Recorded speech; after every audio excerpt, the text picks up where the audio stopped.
Boa tarde a todas e todos. Eu quero cumprimentar todos aqueles que estiveram nessa tribuna fazendo as suas reflexões, cumprimentar o nosso querido companheiro, presidente em exercício, deputado Anderson. E eu queria iniciar minha fala voltando no tempo e resgatando um episódio que aconteceu precisamente em 1986, quando então prefeito da cidade de Niterói, candidato ao governo do estado do Rio, disse que acabaria com a violência em 6 meses. Quero resgatar essa frase, primeiro porque considero o maior engodo eleitoral ao que foi submetido o povo do estado do Rio de Janeiro. Mas também considero que a eleição de Moreira Franco, naquele momento, com a promessa do controle total da violência, de terminar com a violência em apenas 6 meses, estabeleceu ali um marco para nos dizer que, a partir daquele momento, a questão da segurança pública estava inserida de forma definitiva na agenda contemporânea e no calendário de debates, sobretudo durante o período eleitoral. Como Moreira Franco não conseguiu terminar com a violência em 6 meses, em seguida reelegemos para um segundo mandato Leonel Brizola, que nos lembrava a frase do professor Anísio Teixeira, que diz que a violência é combatida com escola, que a escola é a vacina contra a violência. Mas durante a sua gestão no segundo governo, fomos alcançados pela Rio 92. E o bom desempenho das Forças Armadas no controle das ações da Rio 92 trouxe para o debate qual o papel das Forças Armadas na atuação do controle da criminalidade urbana. Vencido esse período, tivemos aqui no governo Marcelo Alencar a explosão de um novo crime, que não era mais o homicídio que preocupava a tantos na Baixada Fluminense, nem mesmo o roubo de veículo, que impactava diretamente no patrimônio e dava, sobretudo, à população do estado do Rio de Janeiro a sensação de violência. Conhecemos um novo crime, a extorsão mediante sequestro, e a Polícia Civil, em particular, se organizou para enfrentar esse novo crime. Vencidas novas eleições, tivemos com o governador Garotinho alguns projetos, dentre eles o da nova polícia, como se fosse possível alterar a estrutura ou a dinâmica das forças de segurança com apenas um rótulo de novo, uma nova polícia que pudesse oferecer resultados mais eficientes e mais eficazes à população. Com a chegada do governo Cabral e posteriormente do governo Pezão, houve a decisão no investimento quase que único, exclusivamente no fortalecimento do patrulhamento ostensivo. A criação das unidades de polícia pacificadora, que queria modificar a regra da retomada daquele território para a sua população, permitindo também a ocupação social, que foi um grande alento nos primeiros 4 anos de governo. Ao longo desse tempo, foi se derretendo. E hoje o que nós vemos é, de longe, o abandono do projeto das unidades de polícia pacificadora. E é curioso, quando nós, ainda que de uma forma breve, retornamos no tempo e analisamos o longo dessa discussão, nós verificamos que durante muito tempo se lutou pela conquista de um ministério, o Ministério da Segurança Pública. E se fazia sempre uma comparação com a área da saúde, mostrando que na área da saúde nós tínhamos um sistema único de saúde que estabelecia diretrizes e compromissos com a União e os Estados e que, de certa forma, davam uma cadência nas ações a serem adotadas, fosse pelo governo do Estado, fosse pelas prefeituras municipais, e sempre se dizia da ausência de um sistema único de segurança pública e, sobretudo, da ausência de um Ministério da Segurança Pública. Esse ministério surgiu esse ano, no governo Temer, surgiu e não emplacou. Tivemos aí um Ministério de Segurança Pública com um ministro sempre ávido a antecipar notícias e a dizer os fatos resultantes das importantes investigações. E hoje, quando percebemos que a segurança pública foi fator fundamental para a escolha do governo estadual e para a escolha do presidente da República, o primeiro ato foi a escolha do ministro. O ministro que hoje não será apenas o ministro da Justiça, mas também o ministro da Segurança Pública. E o Ministério da Justiça, que na sua tradição tinha sempre um representante que iria pensar as ações,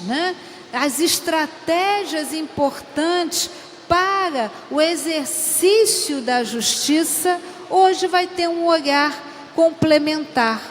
talvez tão importante quanto. Fico me perguntando qual é o lado mais importante dessa atuação do ministro Sérgio Moro, que vai alcançar as páginas dos jornais, se será a questão da justiça ou a efetividade da segurança pública. E por que faço essa observação? Primeiro, acho que temos que aqui elogiar a decisão do presidente da República.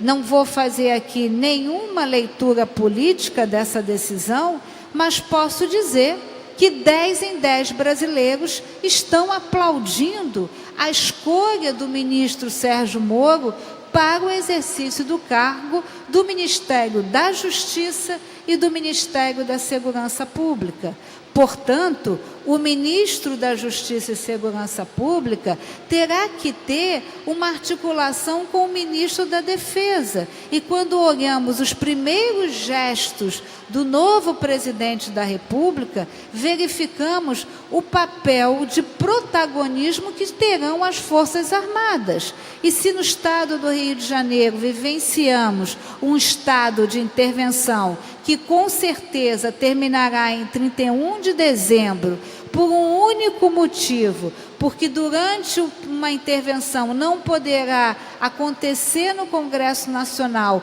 medidas de emendas à Constituição, portanto, não temos dúvidas que a intervenção se encerrará no dia 31 de dezembro, muito embora o novo governador já tenha anunciado que vai continuar pedindo o apoio das Forças Armadas, pelo menos nos próximos 10 meses, que é o período de conclusão dos 800 soldados da Polícia Militar que estão no curso de formação profissional desse concurso, que a Comissão de Segurança, e aí quero me reportar à fala do nosso presidente, deputado Anderson, que a Comissão de Segurança atuou de uma forma permanente, presente e efetiva, que culminou com o reconhecimento do direito desses 4.000 aprovados de serem imediatamente chamados para a recomposição dos quadros da Polícia Militar, que por ano perde cerca de 1.500 policiais militares para a aposentadoria. E nesse olhar do novo ministro da Justiça e da Segurança Pública, quero destacar aqui algumas das suas ponderações feitas na entrevista que concedeu ontem para as grandes redes de comunicação, tentando mostrar qual o olhar e quais as novas diretrizes para esse ministério tão importante. Então, o juiz Sérgio Moro, que sempre foi alguém que defendeu o desarmamento, foi capaz de nos fazer entender a fala do novo presidente da República, no sentido de que ele não está pregando o aumento do porte de armas, e sim o aumento do posse da arma. Essa arma que estaria à disposição do cidadão em sua casa, mas lembra o senhor ministro, no último momento de sua fala, que haverá de se ter um cuidado especial para que essas armas não acabem nas mãos dos criminosos. Quanto fala em maioridade penal, o ministro, que nos parece querer trazer algo de bom senso e de equilíbrio na condução do Ministério, ele fala efetivamente,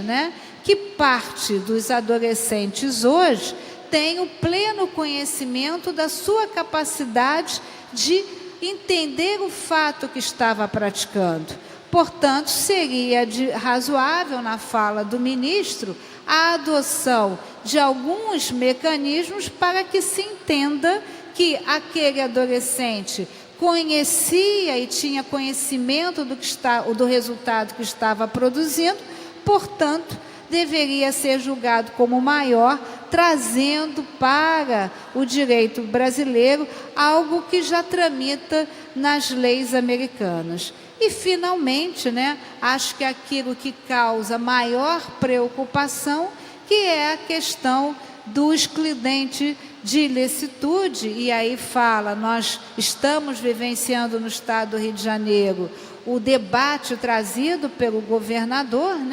e me agrada quando o ministro diz, que embora haja dentro da lei alguma visão da excludente de ilicitude, mas que há que se ter parâmetros para a adoção desse entendimento. Então, eu espero verdadeiramente que o ministro da Justiça seja capaz, por exemplo, de reunir os tribunais, de reunir as forças de segurança, de reunir a sociedade civil para estabelecer esse limite, para que esse entendimento do uso da força na legítima defesa tenha parâmetros. O que me preocupa nesse momento, quando ouço a fala do nosso governador, é que a lei penal é clara. A pena não passa da pessoa daquele que o praticou. Portanto, e me preocupo com um policial, seja civil ou militar, que estará agindo, acreditando que possa ser acolhido por esse entendimento do excludente da ilicitude. E que, na verdade, nós sabemos do procedimento do juiz natural, que irá individualizar sua conduta e irá decidir individualmente em razão àquele policial. Portanto, o que me preocupa aqui não é o criminoso que possa ser morto ou não. O que me preocupa aqui, qual o destino do policial que vai ter essa decisão. E aí, ouvi aqui hoje do deputado Luiz Paulo, quando ele faz um entendimento para que o governador também seja responsabilizado na medida em que deu essa ordem direta. Mas prefiro dizer aqui que espero verdadeiramente que haja um grande debate e que essa discussão possa, sim, ser capitaneada pelo Ministério da Justiça, com a participação da sociedade, ouvindo, sobretudo, as forças de segurança. Quero apenas dizer que lamento que em toda entrevista dada pelo futuro ministro, não vi uma frase dirigida aos valorosos policiais, aos policiais civis, aos policiais militares, aos policiais federais, aos policiais da Polícia Rodoviária Federal. Acho que enquanto nós não formos capazes de entender que as instituições têm um rosto e que o rosto dessas instituições são seus agentes, que devem ser respeitados, qualificados e valorizados, acho difícil que a gente possa fazer as verdadeiras transformações que a sociedade tanto anseia. Muito obrigada.